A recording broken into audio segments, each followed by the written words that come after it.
안티오키아의 요한 성인은 자신의 설교와 작품들을 통해서 오늘날까지도 살아있다고 말할 수 있습니다.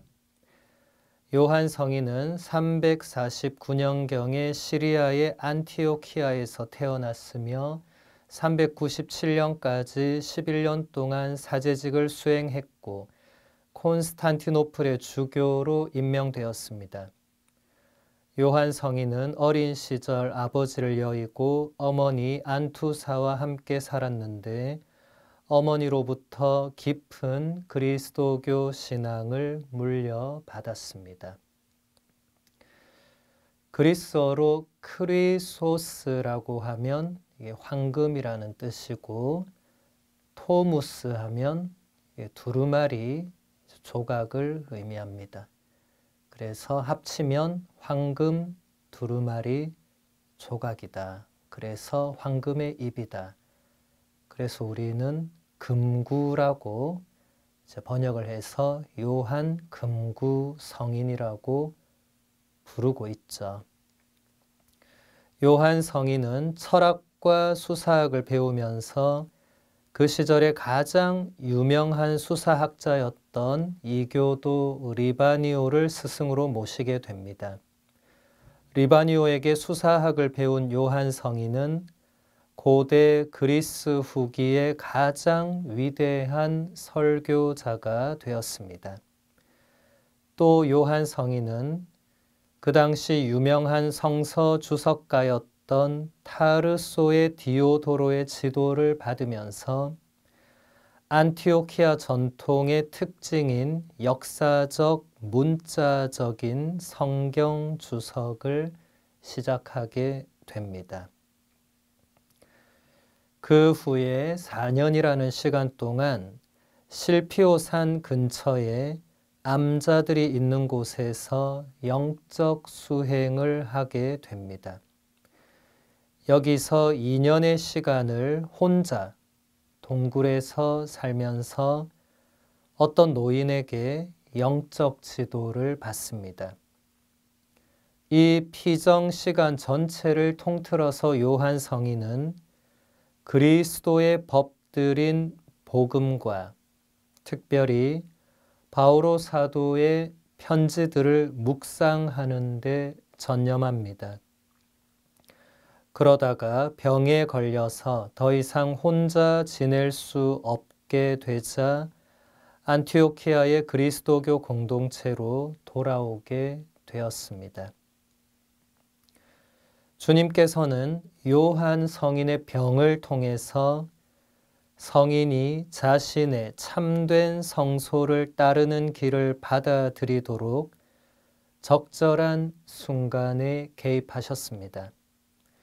은둔 생활을 하면서 요한 성인은 자신의 내면을 하느님의 말씀으로 가득 채웠고 자신이 묵상한 것들을 다른 사람들에게 나누어 주어야 하고 복음을 설교해야 한다는 거부할 수 없는 요청이 성인의 내면에서 커지게 되었습니다. 주님께서는 요한 크리소스토모 성인뿐만 아니라 우리 모두에게도 우리 삶의 적절한 순간에 개입을 하셔서 우리가 주님의 길을 올바로 식별하고 걸어갈 수 있도록 해주십니다. 물론 우리가 그것을 그때그때 다 알아차리지 못하겠지만 그렇습니다. 요한 크리소스토모 성인도 철저한 은수자 생활을 하면서 자신의 내면을 하느님 말씀으로 가득 채우고 사는 그 삶을 추구했는데 이제 병에 걸리고 그 자신의 내면을 돌아보면서 자신이 추구했던 삶이 하느님의 뜻이 아니라 자신이 묵상하고 깨달은 그 하느님 말씀을 세상 사람들에게 전해주고 선포해야 한다는 그 사명이 점점 자라게 되고 확신으로 된 것이죠.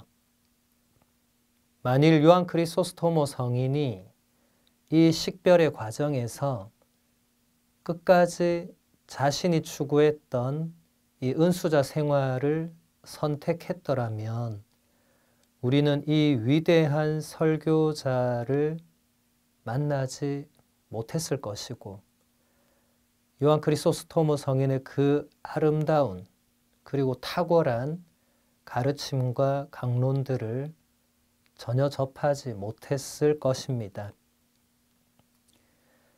381년에 부제품을 받고 386년에 사제품을 받은 요한 성인은 자신의 도시에서 유명한 설교자가 되었습니다. 아리우스 이단을 반박하는 강론을 늘 했던 성인은 그리스도에 대한 믿음과 그분의 성인들의 빛나는 모범을 사람들에게 가르쳐 주었습니다. 요한 성인은 수많은 작품을 남긴 교부 가운데 한 분입니다. 성인은 그저 사색하는 신학자가 아니었고 그리스도의 신성을 부인했던 아리우스 이단 때문에 발생한 그 시대의 논쟁 속에서 교회의 확실하고 정통적인 교리를 사람들에게 가르쳐 주었습니다. 그래서 요한 성인의 신학은 사목적인 성격을 띠고 있습니다. 죽음이 가까워 올 무렵에 성인은 자신의 작품에서 인간의 가치는 참된 교리에 대한 정확한 지식과 올바른 삶 안에 있다고 말했습니다. 진리를 아는 것과 올바른 삶은 함께 가는 것입니다. 아는 것이 삶에서 드러나야 합니다. 요한 성인이 했던 모든 활동들은 신자들이 신앙의 영적이고 도덕적인 요구들을 이해하고 실천할 수 있도록 하기 위해서 신자들의 참된 이성과 지적인 함양을 발전시키려는 목적을 가지고 있었습니다. 요한 성인이 가르쳐주고 있는 인간의 가치, 참된 교리에 대한 정확한 지식과 올바른 삶. 정말 이 시대에 정말 이런 가르침이 필요하고 시대에 꼭 들어맞는 그런 가치에 대한 가르침이 아닌가라고 생각됩니다. 참된 교리에 대한 정확한 지식이 없다면, 다시 말해서 무엇이 참된 교리인지를 알지 못하거나 식별하지 못하거나 배우지 못한다면 가치 있는 삶을 살 수가 없다는 것이죠. 이미 여러분들이 이 시대에 성행하고 있는 수많은 사이비 유사 종교나 이단 종파들의 그 신도들의 모습을 볼 때 이런 것을 확인할 수 있죠. 대단히 안타깝게도 가치 있는 삶이 아니라 맹신적인, 맹목적인 그 삶으로 빠져버린, 그래서 헤어나지 못하는 그런 안타까운 사람들이 너무나도 많습니다. 그리고 참된 교리를 정확히 아는 것에서 끝나는 것이 가치 있는 삶이 아니라 그것이 그대로 이어지는 올바른 삶이 있어야만 한다. 이것은 모든 교부들이 강조했던 부분이기도 합니다. 아는 것이 삶으로 드러나야 한다는 것이죠.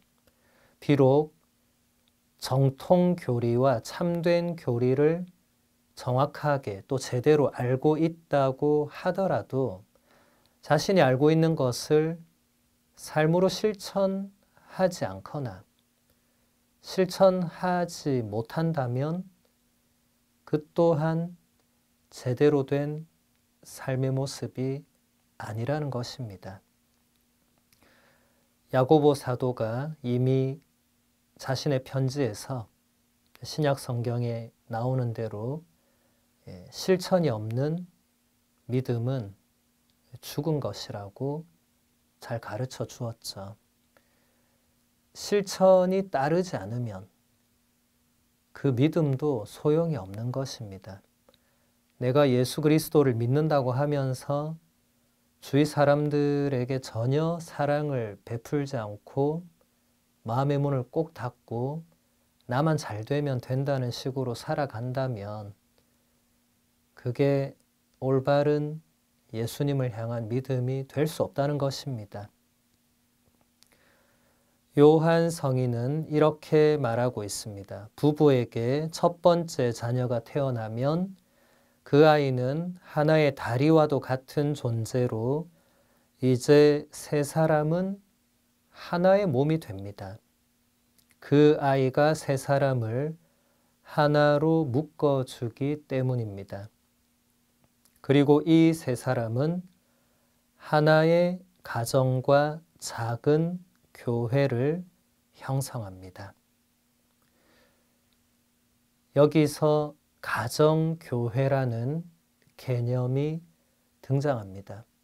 요한 크리소스토모 성인은 그 어떤 교부보다도 혼인과 가정, 평신도 삶의 중요성을 많이 다룬 교부입니다. 가정에서 교회가 시작된다는 것이죠. 다시 말해서 가정 안에서 하느님을 믿고 하느님을 흠숭하고 하느님께 기도드리고 하느님께 감사드리는 것이 이루어져야 된다는 것입니다. 가정 안에서는 전혀 교회적인 뭔가가 없이 일주일에 한 번 성당에 와서 아이는 주일학교에 보내고 그렇게 해서는 교회가 제대로 형성될 수가 없다는 것이죠. 신앙은 가정에서부터 배워야 합니다. 요한 크리소스토모 성인도 어머니 안투사에 의해서 깊은 그리스도교 신앙 교육을 받았던 그것이 이 훗날의 위대한 성인 교부를 배출해낸 거죠. 중간에 물론 성인이 본인이 열심히 수사학, 철학, 문학 배우고 은둔 생활하고 본인도 열심히 했지만 어린 시절에 전혀 어머니로부터 그리스도교 신앙 교육을 받지 않았더라면 굳이 사제가 되려고 했겠는가? 세상적으로 얼마든지 출세의 길이 열려 있었을 것이기 때문에. 그리고 이렇게 뛰어난 설교자는 세상에서도 분명히 뛰어난 달병가였겠죠. 하지만 요한 성인은 자신의 그 달란트를 교회를 위해서 사용하리라고 결심을 하게 되죠. 그것은 어릴 적에 그 어머니의 신앙 교육에 영향이 분명히 있습니다. 요한 성인의 설교는 말씀과 성찬을 통해서 공동체가 이루어지는 장소인 전례를 향해서 나아갑니다. 전례는 모인 회중이 하나의 교회를 드러내며 똑같은 말씀이 모든 사람에게 각각의 장소에서 전달되고 영성체는 일치의 효과적인 표징이 됩니다. 요한 크리소스토모 성인의 가르침은 오늘날의 이 전례 신학에서도 대단히 중요한 초석이 됩니다. 사실 교부들은 지금의 전례를 형성하는데 결정적인 기여를 하신 분들입니다. 전례라는 것이 무엇인가? 성인은 말씀과 성찬을 통해서 공동체가 이루어지는 바로 그곳이 전례다. 다시 말해서 그리스도교 신자들이 모여 있을 때 전례를 행하는 그 안에서 그리스도교가 드러나고 교회가 드러난다. 대단히 중요한 거죠. 신자들이 모여서 전례를 행하지 않고 다른 뭔가를 할 때 교회가 드러나는 것이 대단히 어렵다는 것입니다. 신자들이 모여서 전례 아닌 뭔가를 할 수도 있죠. 다른 뭔가를 할 수 있습니다.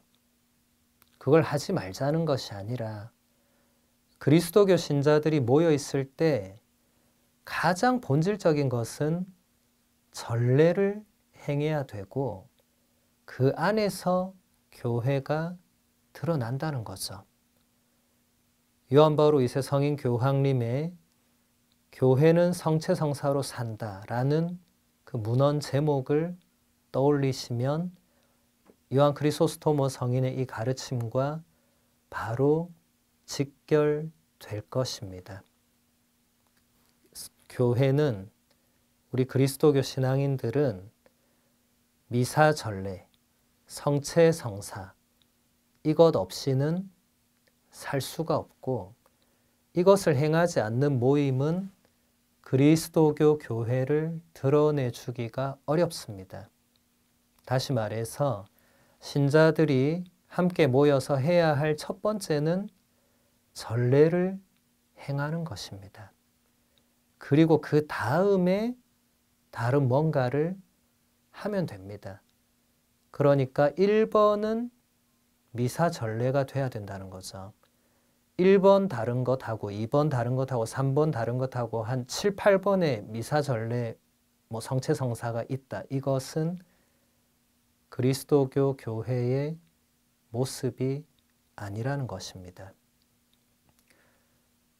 예전에 한국 교회가 미사가 1번이 아니라 다른 뭔가가 이제 1번, 2번에 들어오는, 대치되는 그런 느낌들을 받는 시절이 있었죠. 물론 사람은 대단히 많았습니다만 그게 오래 가지 못했습니다. 오래 갈 수도 없습니다. 왜냐하면 전례 아닌 다른 성격의 어떤 모임들은 교회 안이 아니라 하더라도 바깥 세상에서도 얼마든지 좋은 사람들과 좋은 만남, 좋은 모임을 만들 수 있고 할 수도 있죠. 교회 안에서 많이 할 수 있는 그 모임, 정말 하느님의 백성이 모여서 함께 할 수 있는 그 집회는 가장 최우선적으로는 미사 전례입니다. 다른 그 무엇도 미사 전례를 제치고 1위가 되거나 미사 전례보다 먼저 해야 되거나 이런 것은 있을 수가 없습니다. 언제나 1번은 성체성사입니다. 이것은 2000년 동안 한 번도 변하지 않은 진리입니다. 그래서 교우 여러분들도 뭔가 계획을 짤 때, 신자들이 함께하는 어떤 계획을 짤 때는 항상 거기서 미사를 가장 먼저 생각해야 됩니다. 물론 시간표 배치상 파견 미사로 넣을 수 있겠지만 가장 먼저 계획을 생각해야 되는 것은 당연히 미사입니다. 다른 거 이것저것 다 놓고 마지막에 시간이 남으니까 파견 미사를 넣으면 되겠다. 대단히 잘못된 생각입니다. 그렇게 계속 뭔가를 계획하다 보면 결국 열매를 맺는 것은 거의 없을 것입니다. 요한 성인은 평신도들에게 이렇게 말합니다. 세례성사는 그대를 왕이요, 사제요, 예언자로 만들어 주었습니다. 바로 여기서 선교의 근본적인 의무가 발생하는데 신자들 한 사람 한 사람이 다른 사람의 구원에 어떻게든지 책임을 져야 하기 때문입니다. 이것이 바로 우리 신자들의 사회생활의 원리입니다. 우리는 오직 우리 자신에게만 관심을 가져서는 안 됩니다. 모든 신자들은 상호 관련이 있는 보편 교회와 작은 교회인 가정이라는 두 축 사이에서 성장해 나갑니다. 대단히 중요한 가르침들이 지금 여기 들어 있습니다. 먼저 우리 신자들은 모두 다 세례를 받으면서 사제의 직무, 예언의 직무, 왕의 직무, 이 세 가지 직무를 받았습니다. 그래서 누구든지 이 사제요, 예언자요, 왕으로서 자신이 받은 그 직무를 수행을 해야 됩니다. 사제는 말 그대로 제사를 드리는 사람이죠. 우리의 제사는 미사죠. 제가 방금도 미사가 가장 최우선적인 것이라고 강조했죠. 세례를 받은 사람들은 저처럼 직무사제직을 받은 사제뿐만 아니라 모든 세례받은 신자는 보편사제직을 받았기 때문에 제사를 드려야 됩니다. 하느님께 흠숭을 바쳐야 됩니다. 이것은 직무입니다. 직무라는 말은 해도 되고 안 해도 되는 차원이 아니죠. 반드시 해야 하는 공적인 임무를 의미하죠. 세례를 받은 사람들은 누구도 예외 없이 제사를 드리는 일을 본인의 직무로 수행합니다. 그리고 예언, 하느님의 말씀을 세상 사람들에게 선포해야 됩니다. 그래서 미사가 끝날 때마다 사제가 교우들을 향해서 미사가 끝났으니 가서 복음을 전합시다. 이렇게 말하잖아요. 하느님 감사합니다 하고 나가서 복음을 전해야 되잖아요. 분명히 전하라고 했으니까. 그런데 전하지 않는다면 직무를 충실히 수행하지 않는 것이죠. 왕의 직무도 마찬가지죠. 그리스도께서 우리의 왕으로 오셨죠. 근데 그리스도께서 우리의 왕으로 보여주신 모습은 섬김을 받으러 오신 왕이 아니라 섬기는 왕의 모습을 보여주셨죠. 그래서 우리가 수행해야 되는 왕의 직무는 다른 사람을 섬기는 그 직무를 수행해야 됩니다. 그래서 요한 성인이 우리 신자들 사회생활의 원리는 자기 자신에게만 관심을 가져서는 안 된다. 그것은 왕의 직무를 수행하지 않는 것입니다. 다른 사람에게 관심을 가지고 다른 사람을 섬기고 다른 사람을 위해서 희생하고 이런 것이 왕의 직무를 수행하는 것인데 이걸 하지 않으면 이제 직무를 제대로 수행하지 않는 거죠. 397년에 요한 성인은 동로마 제국의 수도인 콘스탄티노플의 주교로 임명됩니다. 주교 직무의 시작부터 성인은 자신의 교구를 개혁하고자 했습니다. 자신의 주교관을 간소하게 만들어서 모든 사람들에게 모범을 보였습니다. 그러나 불행하게도 많은 사람들이 개혁을 하고자 하는 주교를 멀리했습니다. 그러나 성인은 참된 목자로서 모든 사람을 친절하게 아버지처럼 대했습니다. 그리고 신자들을 전례 생활에 참여하도록 초대했습니다. 대부분의 교부들은 주교가 되면, 이제 주교는 사도들의 후계자니까 가장 으뜸 목자인 거죠. 그러니까 주교가 된 교부들은 한결같이 자신의 교구를 개혁하고자 했습니다. 사제, 수도자, 평신도 전체를 복음적으로 변화시키고자 했던 거죠. 그리고 가장 먼저 자신이 그 복음적인 길을 살기 위해서 모범을 보여줬습니다. 그러니까 주교가 사는 곳은 사제관보다는 훨씬 더 크고 좋을 수밖에 없겠죠. 근데 요한 크리소스토모 성인은 그 크고 좋은 주교관을 선택하지 않고 그냥 평범한 사제들이 사는 그런 사제관 같은 곳에 살았다는 거죠. 지금 우리 프란치스코 교황님이 교황님 되신 지 이제 10년이 넘었습니다.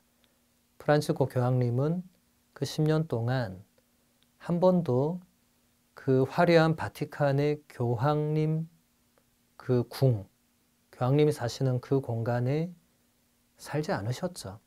물론 업무를 보고 해야 될 때는 그 집무실에서 업무를 보시고 뭐 서명도 하고 하시지만 숙소는 지금까지도 처음부터 10년 동안 한결같이 그 바티칸의 그 한쪽 구석에 조그마한 게스트하우스가 있습니다. 산타 마르타라는.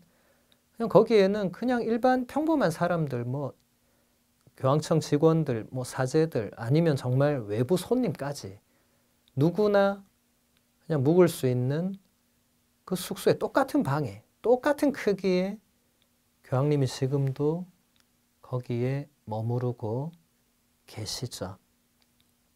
요한 크리소스토모 성인이 그 이미 1600년 전에 보여주셨던 그 모범을 지금 교황님도 그대로 잘 따라 행하고 계시는 것이죠.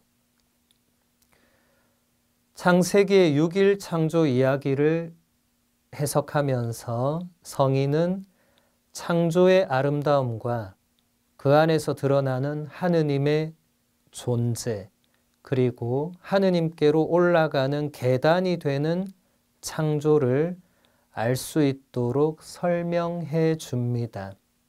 이 첫 번째 단계에서 두 번째 단계가 더해지는데 그것은 바로 창조주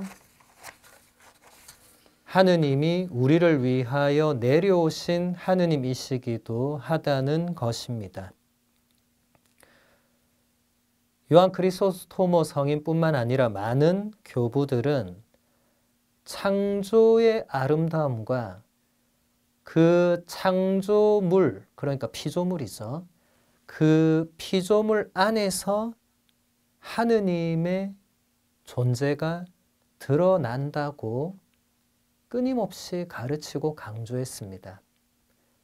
그러니까 우리가 언제나 접하고 바라볼 수 있는 대자연, 하늘과 구름과 해와 또 바람과 나무와 강물과 많은 물고기들과 생명체들, 이런 것들이 그냥 원래부터 그냥 그렇게 계속해서 그냥 당연히 아무 의미 없이 그냥 있는 것이 아니라 그 안에서 하느님의 질서와 하느님께서 부여해 놓으신 어떤 법칙과 그로 인해서 하느님의 존재가 분명히 드러난다고 본 것입니다.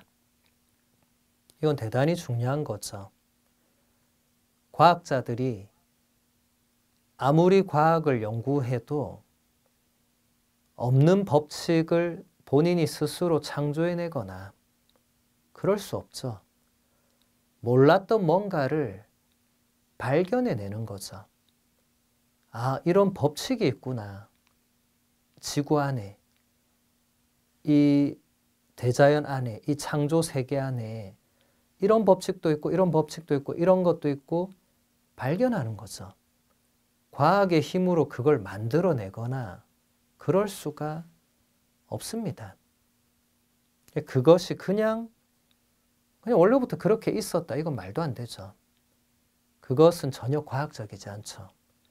원래부터 그렇게 있었다는 걸 증명할 수가 없죠. 교부들은 그것을 거슬러 올라가면 올라갈수록, 그리고 그 자연의 현상과 법칙을 깊이 깨달으면 깨달을수록 그 안에 작용하는 그 하느님의 의지, 하느님의 섭리, 하느님의 뜻, 이런 게 드러난다고 본 것입니다. 그리고 이 첫 번째 단계에 이어서 두 번째 단계는 그 창조주 하느님이 엄청난 거죠. 그 창조주 하느님은 이 모든 것을 창조하셨으니까 그 엄청난 분이 뭔가 우리가 알 수 없는 어느 영역에만 계신 것이 아니라 우리 인간을 위해서 직접 이 땅으로 내려오신 하느님이시기도 하다. 이 두 번째 단계는 더 놀라운 거죠. 이 그리스어로 쉰 카타바시스라고 하는 이 단어를 우리를 위하여 내려오셨다고 번역을 한 건데, 그리스어로 쉰 하면 이건 함께, 카타 하면 이제 전치사의 방향을 가리키고, 바시스 하면 영어로 이게 베이스죠. 아래로. 그러니까 아래를 향해서 내려오셔서 우리 인간과 함께 계시는 하느님. 그 어마무시한 전능하신 창조주 하느님이 우리를 위해서 내려오셔서 우리와 함께 사람이 되신 바로 그 하느님. 이게 훨씬 더 놀라운 단계죠. 우리는 하느님께로 올라가기에는 너무나도 나약하고 우리의 눈도 그러합니다. 그래서 하느님께서는 내려오시는 하느님이 되셔서 죄에 떨어져 이방인이 된 인간에게 성경이라는 편지를 써보내심으로써 창조와 성경이 완성됩니다. 하느님께서 우리에게 보내주신 편지인 성경의 빛 안에서 우리는 창조의 수수께끼를 풀 수 있습니다. 하느님은 자상한 아버지, 영혼의 의사, 애정 가득한 어머니요 친구라고 불리십니다. 하느님께서 우리에게 보내신 편지가 성경이라고 우리가 아마 어디선가 들은 적이 있을 것입니다. 그래서 신자라면 하느님이 보내신 편지를 읽어야 되겠죠. 성경을 하나도 읽지 않으면서 나는 주일 미사를 열심히 참여하니까 신자로서 할 일을 다 했다고 생각한다면 대단한 착각입니다. 하느님 편지를 써서 보내셨는데 편지는 안 읽고 미사에 가서 편지의 그 조각조각을 읽고 들으면서 아, 하느님의 마음이 이런 거구나. 그렇게 다 알아차릴 수 없겠죠. 여러분 편지를 받았을 때 그게 조각 나 있고 막 찢어져 있는데 그 조각 몇 개 퍼즐 가져와서 아, 이렇게 썼나 보다. 그 어떻게 다 그렇게 됩니까? 안 되죠. 처음부터 끝까지 읽어야 아, 이런 거구나 할 수 있는데 그 처음부터 끝은 다 사라지고 중간중간에 아, 가, 가방 뭐 이렇게 돼 있는 거를 대충 맞춰가지고 아, 그런가 보네. 그거 아니죠. 성경은 한 권의 책이니까 처음부터 끝까지 읽으셔야 됩니다. 여러분 책 읽을 때 250페이지 폈다가 137페이지 폈다가 이렇게 읽는 사람은 아마 한 명도 없을 거예요.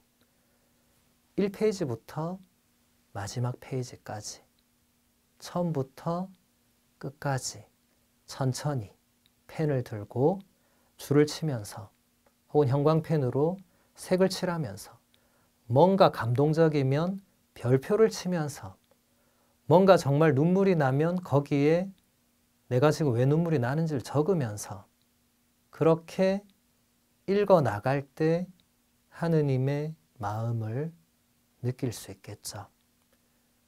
집에 성경이 어디 있는지 찾지도 못한다거나 성경이 있긴 있는데 정말 깨끗하게 샀을 때 그대로 깨끗하게 보존이 되어서 펼치면 그냥 새하얗다거나 그것은 편지를 읽은 사람이 그 편지를 제대로 읽고 있지 않은 거죠. 그러면 보낸 사람의 마음을 제대로 헤아릴 수가 없겠죠. 창조의 첫 단계는 하느님께로 올라가는 계단과 같은 것이고 두 번째는 하느님께서 우리에게 주신 편지인 성경을 통한 하느님의 내려오심인데 여기에 세 번째 단계가 더해집니다. 하느님께서는 그저 우리에게 편지를 보내시기만 한 것이 아니라 결정적으로 당신 자신이 직접 내려오셔서 육화하심으로써 실제로 우리와 함께 계시는 하느님이 되셨고 십자가 죽음에 이르기까지 우리의 형제가 되셨습니다. 놀라운 가르침의 연속입니다. 첫 단계, 두 번째 단계도 놀라운데 이 세 번째 단계는 이제 하느님이 직접 내려오신 것에 그친 게 아니라 육화하심으로써 이제 영어로 incarnation, 라틴어로 incarnatio. in 하면 안으로 들어가는 거죠. 까르네 하면 이게 살입니다. 인간의 살 안으로 성모님의 그 태중으로 그리고 우리의 인간의 이 모습을 그대로 입으시는 하느님. 그리고 거기서 끝나는 것이 아니라 십자가 죽음에 이르기까지 인간의 모든 고통을 그대로 다 받아내심으로써 우리와 똑같은 한 형제가 되시는 이 세 번째 단계. 엄청난 거죠. 창조주 하느님이 여기까지 오시는 이 어마어마한 단계를 우리가 성경을 통해서 알 수 있게 되었다는 거죠. 성경 없이 창조된 것들만 보고서는 이 3단계까지 결코 갈 수가 없겠죠. 1단계에서 머물러 있겠죠. 물론 1단계 중요하지만 2단계, 3단계로 나아가기 위해서는 반드시 성경이 필요합니다. 하느님께서 창조 안에서 볼 수 있는 분이 되시고 우리에게 편지를 보내주셨으며 직접 내려오셔서 우리 가운데 하나가 되신 이 세 번째 단계의 마지막으로 네 번째 단계가 더해집니다. 그리스도인의 삶과 행위 안에서 살아계시며 역동적인 원리는 바로 이 세상의 실제들을 변화시키는 성령님이십니다. 하느님께서는 성령을 통하여 우리의 존재 안에 들어오시고 우리의 마음속을 변화시켜 주십니다. 요한 크리소스토모 성인의 이 놀라운 가르침은 계속 이어집니다. 3단계까지도 정말 놀라운데 마지막 단계, 예수님께서 보내주신 그 성령께서 이제 믿는 이들의 마음속에 들어오셔서 믿는 이들의 마음을 변화시키고 거룩하게 만들어주고 달란트를 주시고 은사를 주셔서 하느님을 닮은 모습을 회복할 수 있도록 그리고 예수님을 따르는 충실한 제자가 될 수 있도록 그리고 하느님 나라를 건설하는 데에 좋은 도구가 될 수 있도록 만들어 주신다는 것입니다. 우리 그리스도교 신앙인들은 이 네 가지 단계를 모두 믿고 따라가는 사람들이죠. 요한 성인은 사도행전을 주석하면서 초대 교회의 공동체 생활을 모범적인 사회 모델로 제안하며 사회적 유토피아를 발전시킵니다. 초대 교회의 공동체 생활이 무엇이냐? 사도행전 4장 32절에서 35절에 이렇게 나옵니다. 신자들의 공동체는 한 마음 한 뜻이 되어 아무도 자기 소유를 자기 것이라 하지 않고 모든 것을 공동으로 소유하였다. 사도들은 큰 능력으로 주 예수님의 부활을 증언하였고 모두 큰 은총을 누렸다. 그들 가운데에는 궁핍한 사람이 하나도 없었다. 땅이나 집을 소유한 사람은 그것을 팔아서 받은 돈을 가져다가 사도들의 발 앞에 놓고 저마다 필요한 만큼 나누어 받곤 하였다.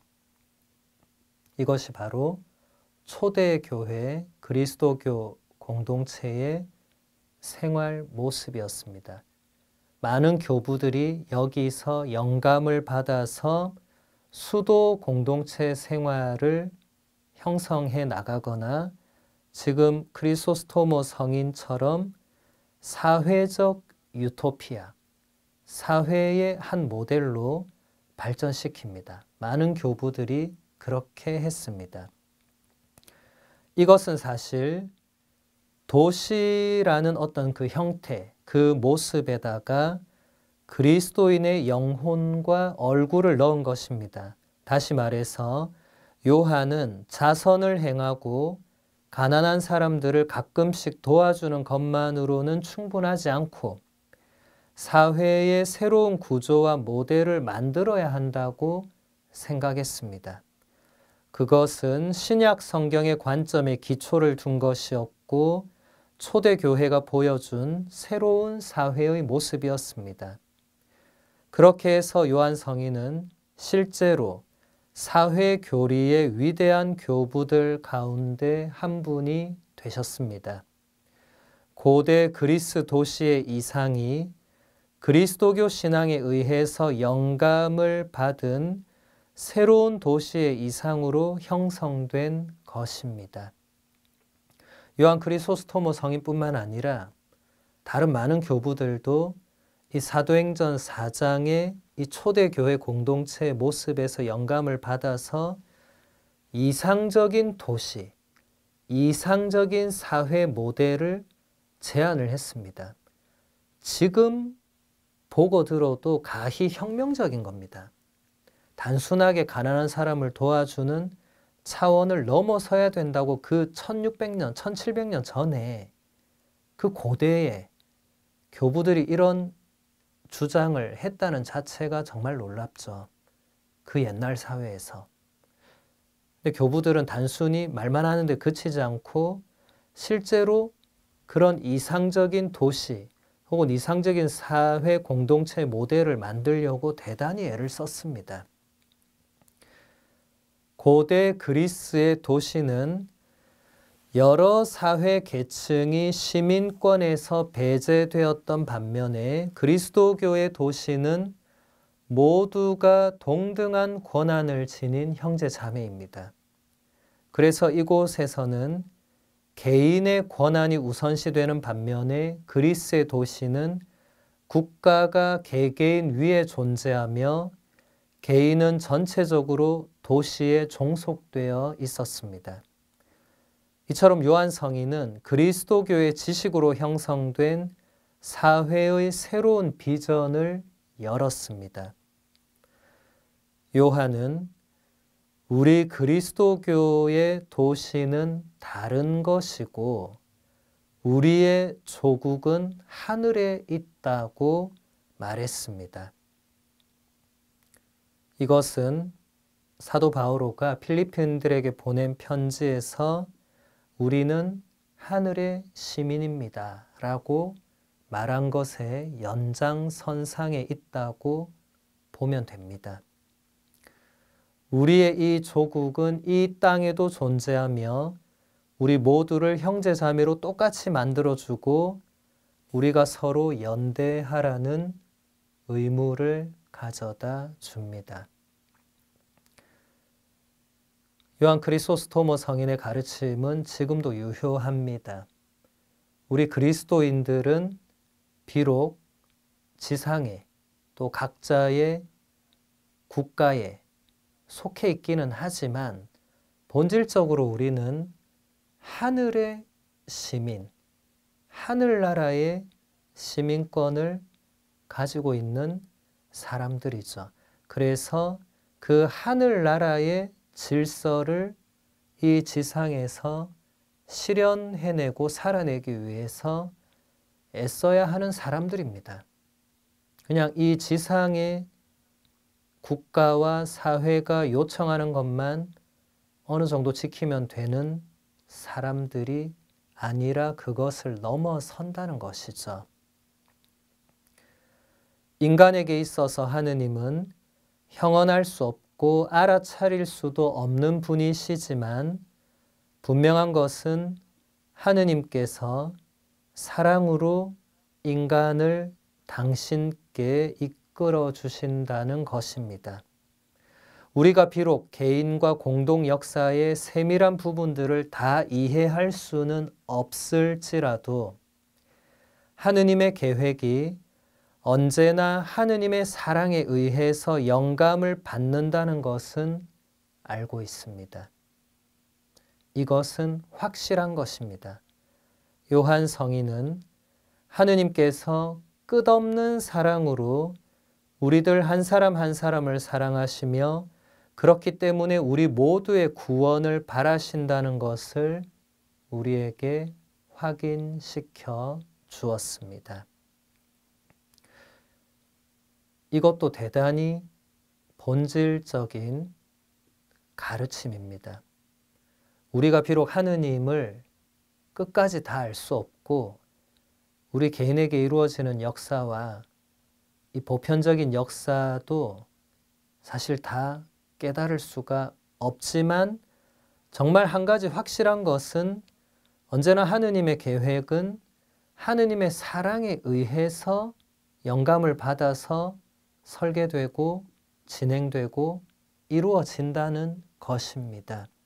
하느님께서 우리들 한 사람 한 사람을 언제나 당신의 사랑으로 이끌어주고 계신다는 것입니다. 그것을 우리는 하느님의 섭리라고 표현하죠. 그래서 요한 크리소스토모 성인은 아예 본인의 그 작품 이름이 섭리입니다. 이것을 설명하기 위해서. 하느님이 인간을 얼마나 사랑하시고 그래서 당신의 섭리로 인간을 어떻게 사랑으로 이끌어 주시는가를 그토록 설명하고자 했던 것이죠. 그래서 요한 성인은 생의 마지막 순간에 이렇게 외쳤습니다. 모든 것을 통하여 하느님은 영광 받으소서. 교부들의 이런 외침, 마지막으로 남긴 말들, 이런 것들이 다 오늘날 우리가 사용하고 있는 아름다운 기도입니다. 우리가 지금 사용하는 이 기도문들은 어느 날 하늘에서 뚝 떨어지거나 그런 게 아니라 교부들이 성경 안에서 묵상한 것을 바탕으로 자신이 직접 뭔가를 만들어내거나 아니면 이렇게 가르쳐주거나 외치거나 아니면 아예 전례문을 만들거나 하면서 우리에게 전해준 것들입니다. 그래서 가톨릭 교회의 공식적인 기도와 전례문들은 2000년 교회의 그 신앙의 유산이 모두 담겨 있는 너무나도 소중하고 아름다운 것들입니다. 근데 그것을 여러분들이 세례를 받기 전에 교리를 배울 때 그냥 외워야 된다고 하니까 세례받기 위해서 달달달 외워가지고 그래서 외우기 싫은 걸 억지로 외워서 세례받고 나니까 이제 안 하는 거죠. 세례받고 나니까 더 이상 그걸 외울 필요가 없으니까. 그 정도 의미로 축소되어서는 결코 안 될 우리 그리스도교 신앙의 너무나 아름다운 보화들입니다. 기도문 하나하나는. 그래서 여러분들이 지금에라도 그냥 외우기 싫은 걸 억지로 외웠다는 이런 마음은 이제 버리시고 세례 받았으니까 그때는 어쩔 수 없었다 하더라도 이제부터라도 그 기도문 한 구절 한 구절, 한 단어 한 단어가 그냥 생긴 게 아니구나. 그냥 만들어 놓은 게 아니구나. 아닙니다. 철저하게 이 교부들의 이 작품들 안에서 그 기도문들을 발췌해서 교회가 공식적으로 만들어 놓은 것이죠. 그런 의미들을 알고 그 기도문을 사용해서 기도한다면 단 한 줄의 기도라도 허투루 바치지는 않을 것입니다. 다음으로 알렉산드리아의 치릴로 성인을 보도록 하겠습니다. 알렉산드리아의 치릴로 성인은 431년에 개최된 에페소 공의회로 그를 이끌었던 그리스도론 논쟁에 얽히게 되었고 알렉산드리아 전통의 마지막 대표자로서 참된 신앙을 지켜낸 교부였습니다. 치릴로 성인은 예수 그리스도와 12사도 그리고 사도들의 후계자들로 계속해서 이어져 온 교회의 전통, 곧 성전의 한 부분을 이루게 되었습니다.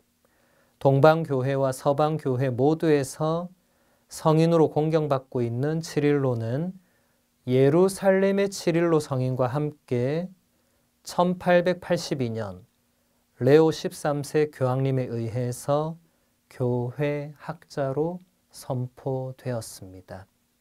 두 분이 이름은 같으신데 치릴로 태어나고 활동하신 지역은 완전히 다르죠. 한 분은 예루살렘, 한 분은 알렉산드리아.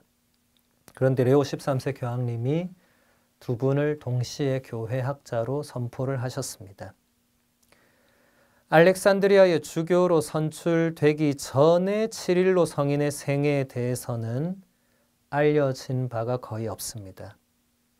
치릴로 성인은 이집트의 수도 알렉산드리아에서 370년 혹은 80년 그 사이에 태어났습니다.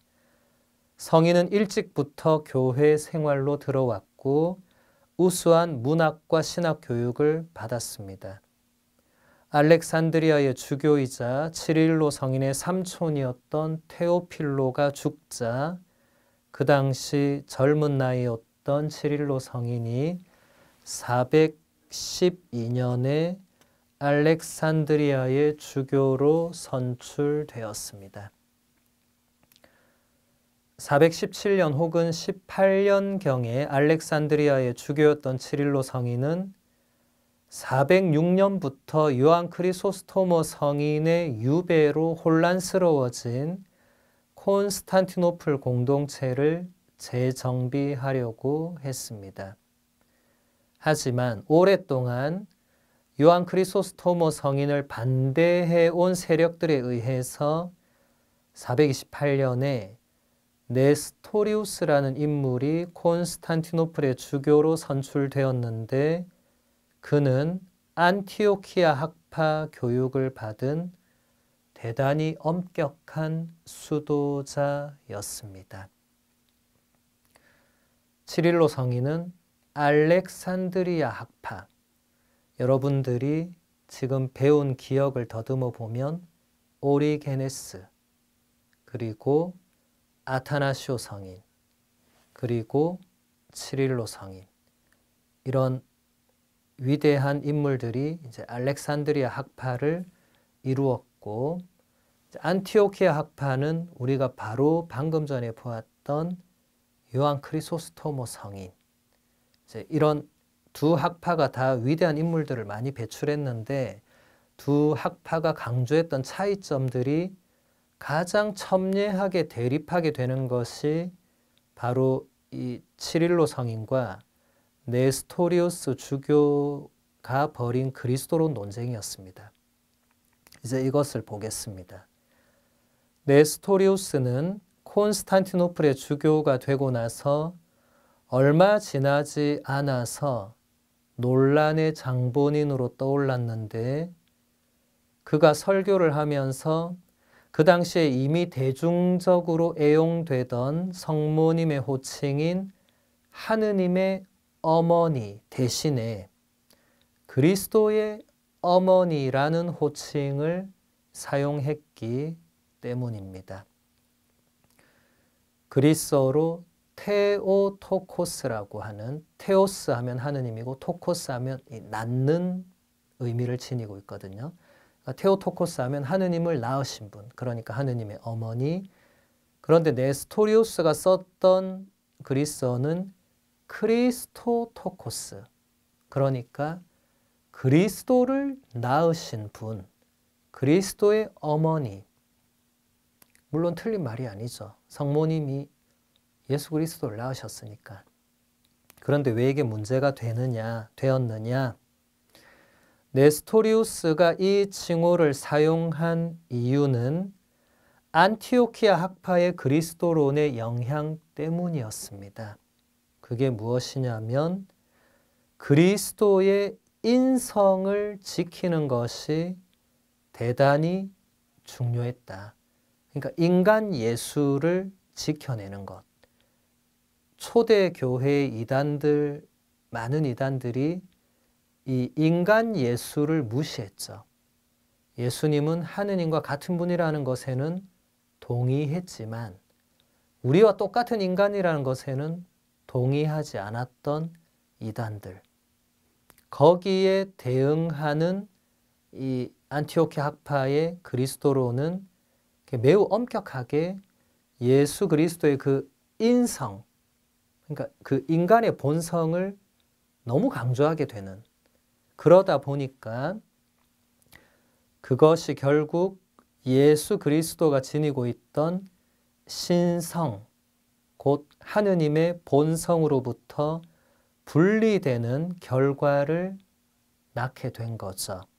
그렇게 되면서 예수 그리스도 안에서 하느님과 인간의 참된 일치는 더 이상 이루어질 수가 없게 되었고, 그러다 보니까 네스토리우스가 하느님의 어머니라는 호칭을 사용하지 않게 된 것입니다. 이미 네스토리우스 이전에 이미 수많은 교부들이 사용했고, 그래서 대중들도 이미 사용하고 있던 그 하느님의 어머니, 천주의 성모라는 그 호칭을 네스토리우스는 의도적으로 거부하면서 그리스도의 어머니라고 표현을 하니까 이제 듣고 있던 신자 대중이, 아니 그동안 왜 하느님의 어머니라고 계속 해오다가 당신은 왜 굳이 그리스도의 어머니라고 하느냐, 이렇게 해서 논란이 발생하게 된 것입니다.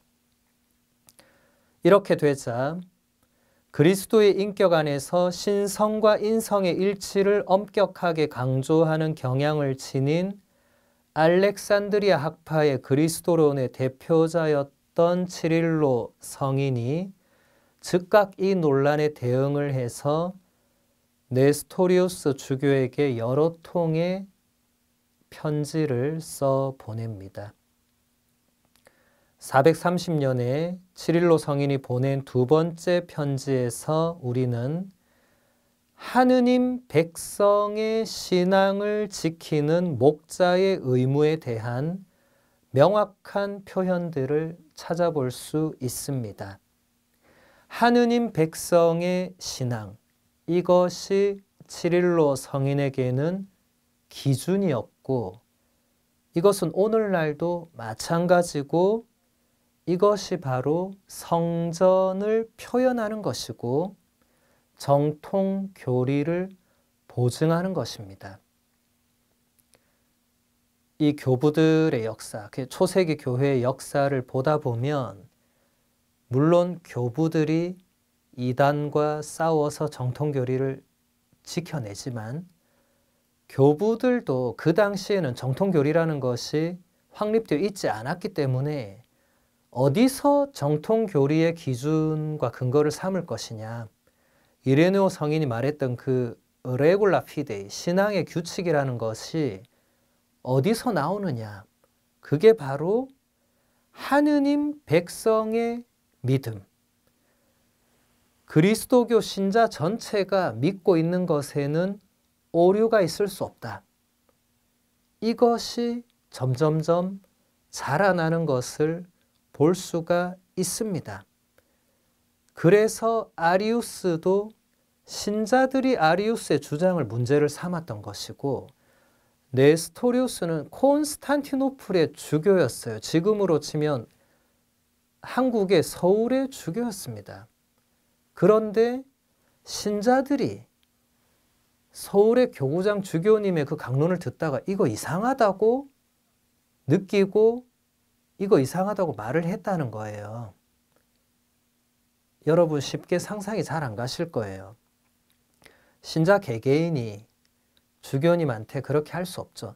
그런데 하느님의 백성 전체가 뭔가 이것이 문제가 있다고 판단한다면 그건 문제가 있다는 겁니다. 교부들은 그것을 놓치지 않은 거죠.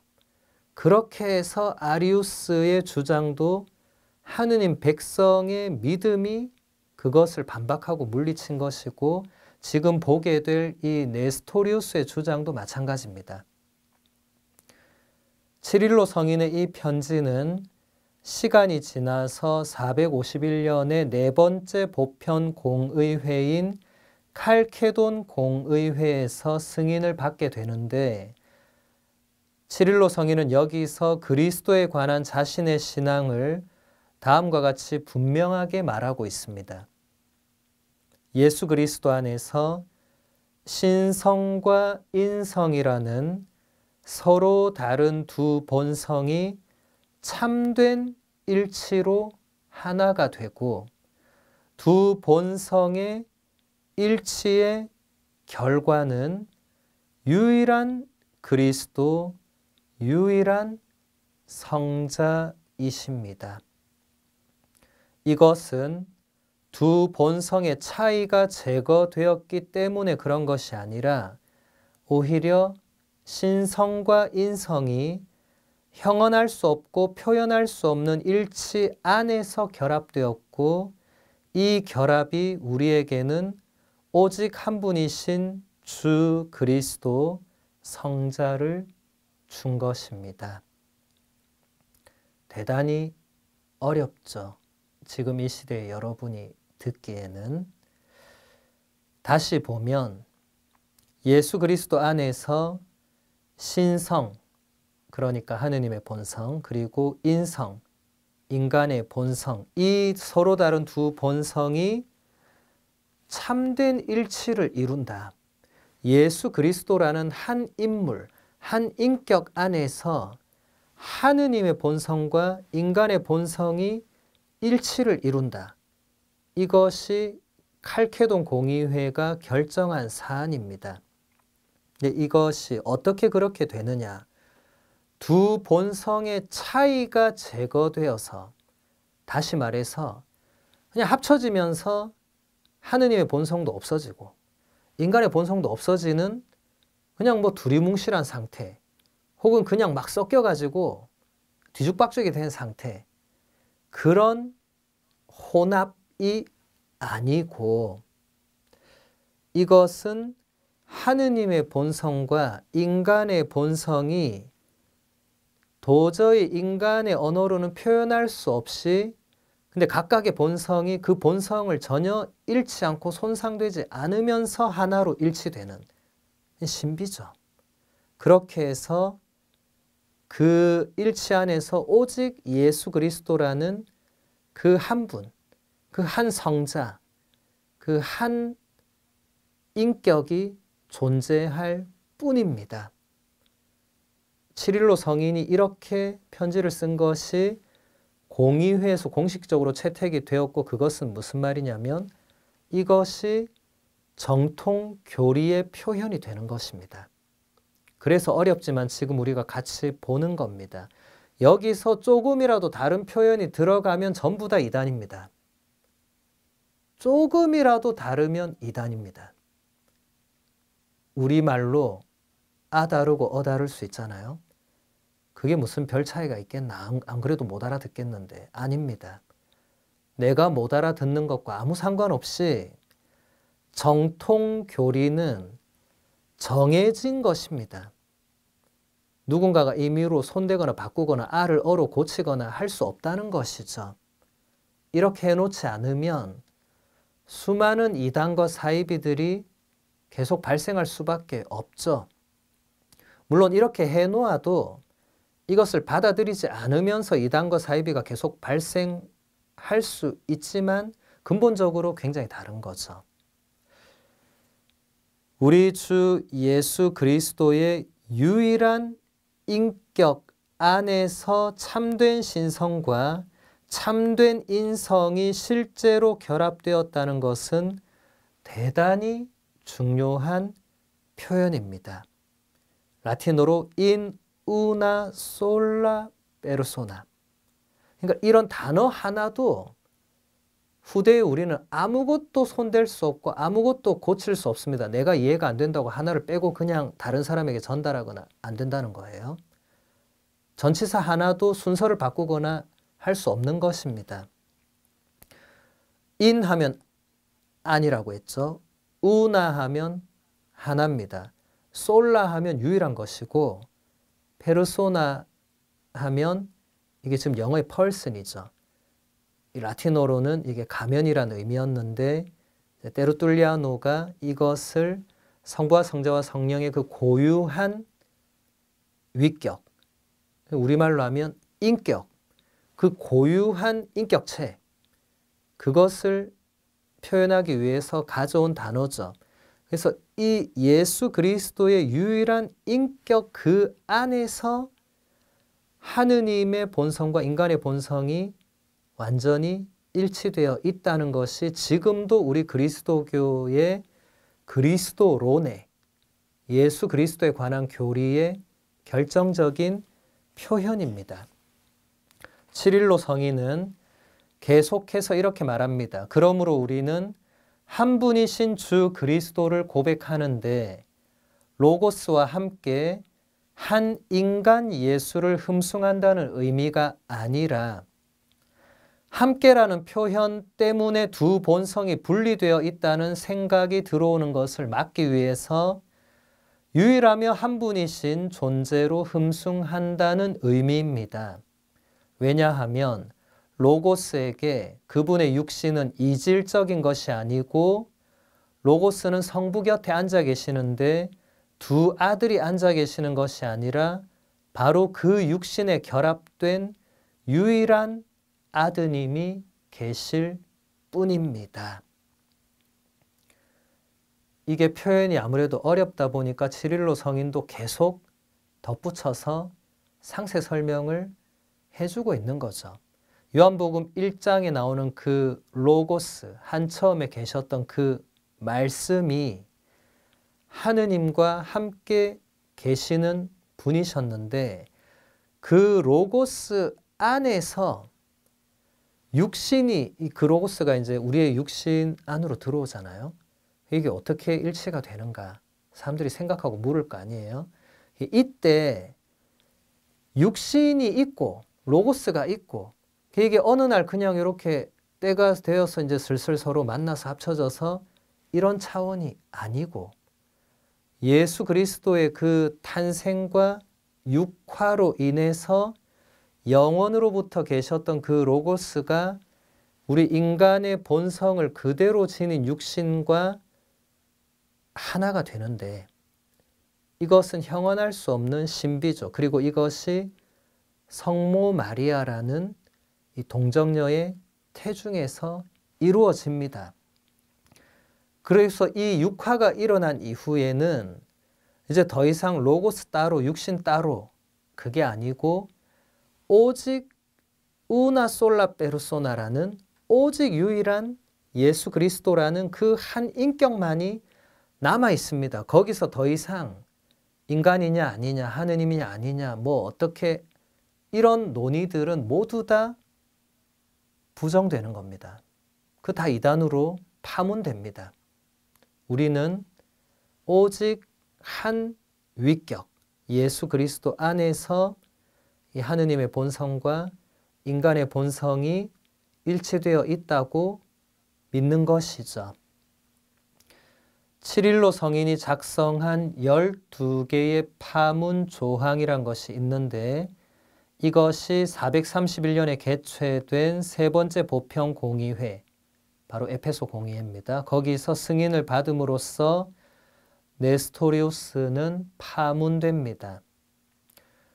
예수 그리스도 안에서 신성과 인성의 분열을 가져온 잘못된 그리스도론 때문에 동정 마리아에게 하느님의 어머니라는 호칭을 사용하는 것을 원하지 않았던, 거부했던 콘스탄티노플의 주교 네스토리우스를 단죄하고 유배를 보냄으로써 에페소 공의회는 신자 대중의 성모 신심에 위대한 승리의 화관을 씌워준 첫 번째 공의회가 되었습니다. 칠일로 성인은 444년 6월 27일에 죽음을 맞이했고 교회는 이날을 성인의 축일로 지내고 있습니다. 여기서 정말 중요한 것은 에페소 공의회가 신자 대중, 아까 제가 표현한 그 하느님 백성의 믿음에 승리의 화관을 씌워줬다. 네스토리우스라는 주교가 가지고 있던 지위와 사도들의 후계자로서의 권한이 훨씬 막강하죠. 그런데 에페소 공의회는 사도들의 후계자인 네스토리우스의 손을 들어주지 않았고 신자 대중이 이미 그 전부터 받아들여 왔던 하느님의 어머니라는 성모님께 드렸던 그 호칭을 그걸 손들어 준 겁니다. 이건 엄청난 거죠. 그러니까 주교님들이 사도들의 후계자이시지만 신자 전체의 믿음을 주교님이 개별적으로 다르게 그것을 표현할 수 없다는 것을 분명히 한 것입니다. 이건 엄청난 일입니다. 여러분 한 사람 한 사람의 믿음은 보잘것없을 것입니다. 하지만 2000년 동안 이어져 온 그리스도 교회 전체의 믿음, 하느님 백성 전체의 믿음은 그런 차원을 넘어섭니다. 그 누구도 성모님을 향해서 하느님의 어머니라고 하지 않거나 그냥 인간 예수의 어머니라고 말한다면 그가 비록 주교일지라도 최고 대도시의 높은 교구 주교일지라도 안 된다는 거예요. 교회는 하느님 백성 전체의 믿음을 언제나 정통교리의 근거와 기준으로 삼아왔습니다. 2000년 동안 한결같이 그랬습니다. 신자 대중이 그것을 잘 표현하지 못하죠. 그래서 그것을 교부들이 표현해 준 것입니다. 신자들은 동의를 한 것이죠. 칠일로 성인이 남긴 많은 작품들은 그리스도교 역사에서 대단히 중요한 것들입니다. 성인은 모세오경, 이사야서, 시편, 요한과 루카복음서를 주해했고 아리우스와 네스토리우스의 주장에 반박해서 삼위일체 신앙을 지켜낸 교의 작품들을 저술했습니다. 칠일로 성인의 교의의 기초는 교회의 전통이었는데 특히 자신의 위대한 선임자이자 알렉산드리아의 주교였던 아타나시오 성인의 작품들이었습니다. 이게 무슨 말이냐면 지금도 우리가 여러분이 세례받기 전에 배웠고 세례받은 이후에도 틈틈이 배워서 알고 있는 우리 가톨릭 교회의 교리, 가톨릭 교회 교리서라는 아주 두꺼운 책도 있는데 베네딕토 교황님이 추기경으로 요셉 라칭거란 추기경으로 신앙교리성 장관으로 계실 때 이제 전 세계의 교회 신학자들과 함께 작업을 해서 이제 집대성해 놓은 엄청난 책이죠. 반드시 여러분들이 집에 가지고 계시면서 한 번은 처음부터 끝까지 읽어야 되고, 그리고 중간중간에 교리에 대해서 궁금할 때 그냥 옆 사람에게 묻지 말고 가톨릭 교회 교리서를 찾아보면 다 나옵니다. 거기에 없는 교리는 없습니다. 거기에 없으면 가톨릭 교회 교리가 아니겠죠. 그것의 기초가 바로 교회의 전통이다. 그러니까 가톨릭 교회 교리서는 여러분들이 나중에 그 서문을 읽어보셔도 아시겠지만 베네딕토 교황님이 뛰어난 자신의 신학적인 사색과 성찰로 그렇게 한 것이 절대로 아니고 2000년 동안 이어져 온 그리스도 교회의 그 신앙의 유산을 이렇게 정리해서 모아놓은 것입니다. 거기서 가장 많이 인용되고 가장 근거가 되는 것은 당연히 교부들의 작품들입니다. 물론 교부들 이후에 수많은 우리 교회 성인 성녀들의 말씀과 가르침도 거기서 다 근거가 되고 당연히 성경도 거기서 근거가 되고 제2차 바티칸 공의회 문헌도 근거가 되지만 가장 많이 인용되고 가장 중심이 되는 근거는 교부들인데 교부들을 다른 말로 표현하면 바로 교회의 전통, 곧 성전이 되는 것입니다. 그리스도교 신앙은 무엇보다도 삶의 새로운 지평을 열어주는 한 인격이신 예수님을 만나는 것입니다. 육화하신 하느님의 말씀이신 예수 그리스도에 대하여 지칠 줄 모르고 증언했던 치릴로 성인은 그리스도 안에서 신성과 인성의 일치를 재차 강조하면서 433년에 수첸소 주교에게 보낸 첫 번째 편지에서 이렇게 말하고 있습니다. 육화 이전이나 이후에나 성자는 오직 한 분이시고 주 예수 그리스도께서도 한 분이십니다. 성부 하느님에게서 나신 로고스 그리고 동정 성모 마리아에게서 나신 다른 분이 성자가 아니라 우리는 시간이 창조되기 전에 계셨던 분 그리고 여인의 몸에서 태어나신 바로 그분을 믿습니다. 이 표현은 교의적인 의미를 넘어서서 예수님께 대한 믿음이 성부에게서 나신 로고스가 역사 안에 뿌리를 내리고 있다는 것을 보여줍니다.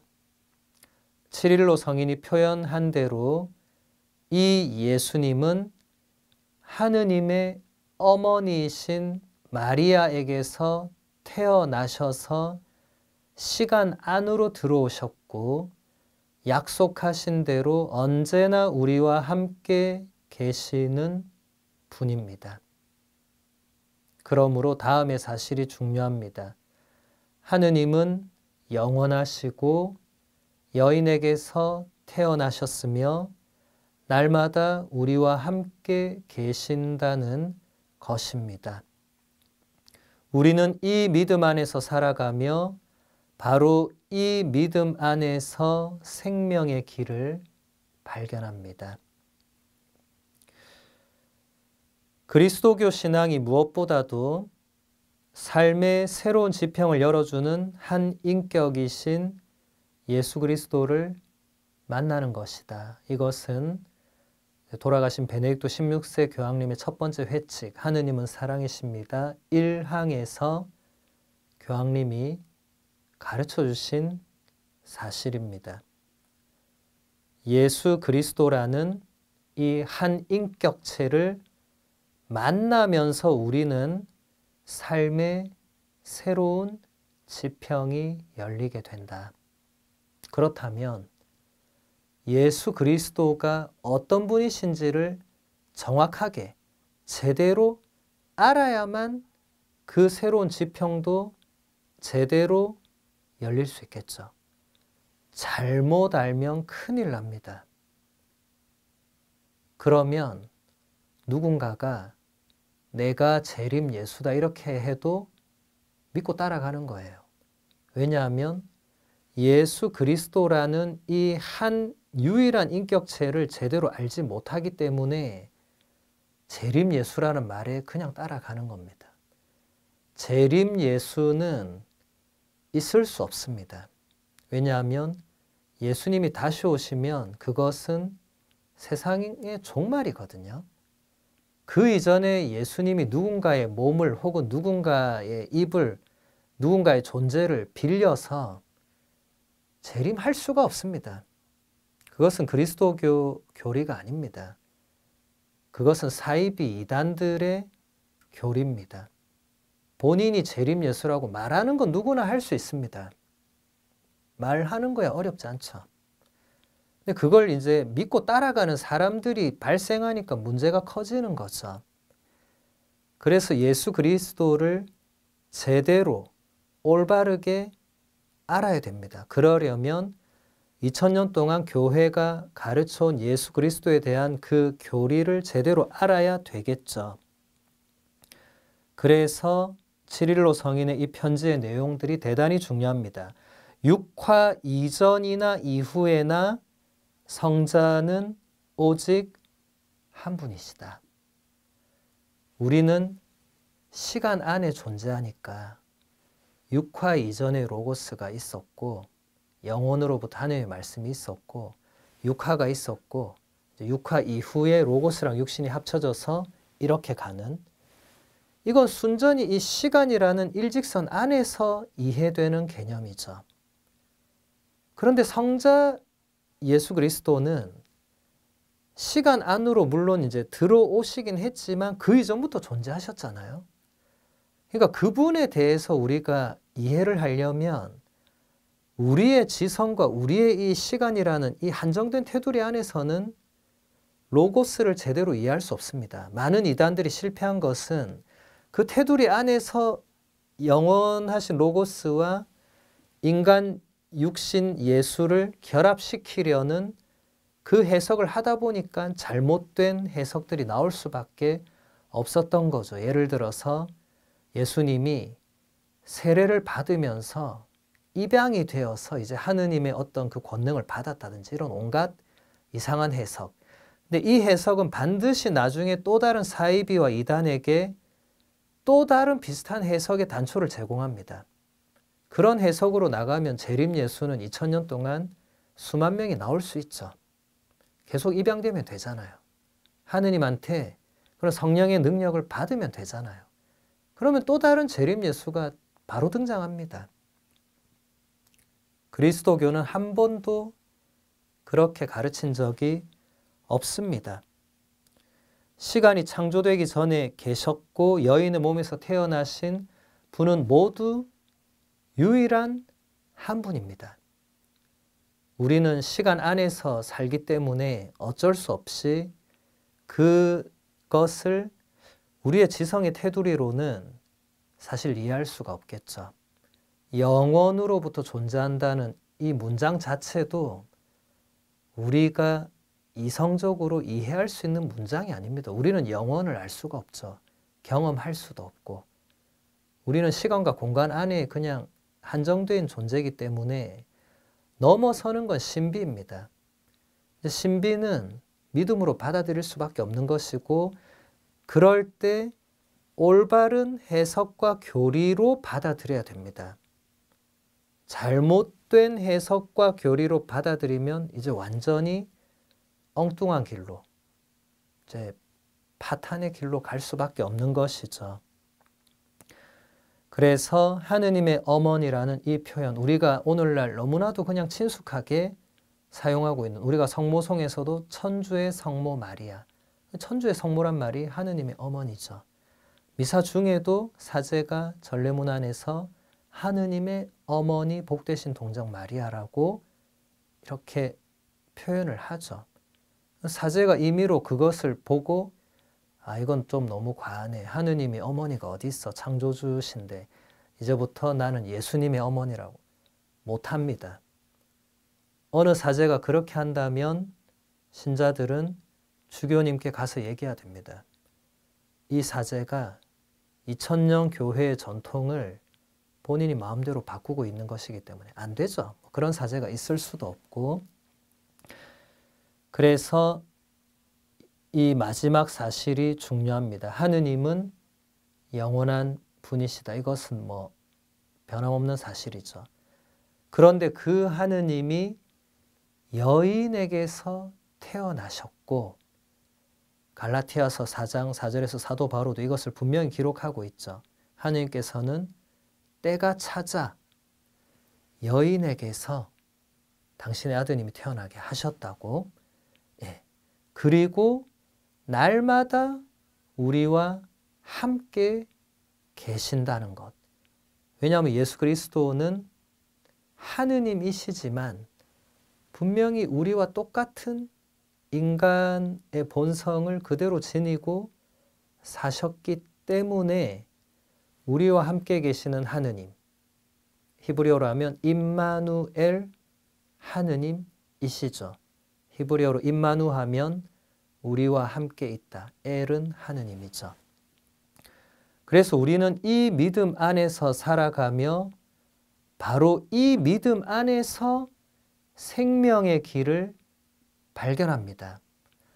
다른 믿음 안에서 혹은 다르게 표현하는 종교나 그런 믿음 안에서는 생명의 길을 발견할 수가 없습니다.